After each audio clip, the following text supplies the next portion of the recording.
বলো, মুখ ধোয়া গেছে, এবারে খাওয়া হবে।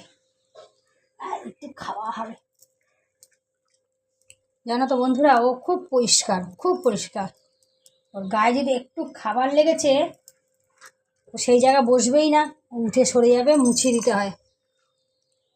আমার ঘন্টু হচ্ছে খুব পরিষ্কার। ও খাবেও যে তাই, ও যদি নিজেও কোনো সময় খায়, ওর একটা নিচে কোনো খাবার পড়ে থাকবে না, পড়বে না।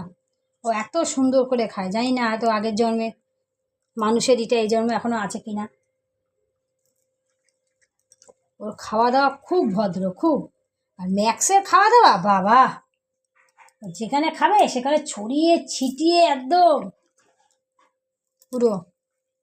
কিন্তু আমার ঘন্টু তা না, আমার ঘন্টু খুব, যদি নিজে কোনো সময় খায়, খুব ও ভালোভাবে খায়। কেউ বুঝতেই পারবে না যে ওখানে একটা খেয়েছে, ডগ খেয়েছে। এত সুন্দর, ও এত লক্ষ্মী বাচ্চা আমার। সবই ভালো ওর। এই খাওয়ার সময় ওর জ্বালা, খাওয়ার সময় ওর খাটের তলায় ঢুকে যাবে। শুধু আজকে ঢুকতে পারলো না, এখানে শুয়েছিল, আমি এইভাবে চলে এসেছি বলে। না, জল খেয়ে না, এটা জল খা, এটা জল খেয়ে না, জল খাবে না।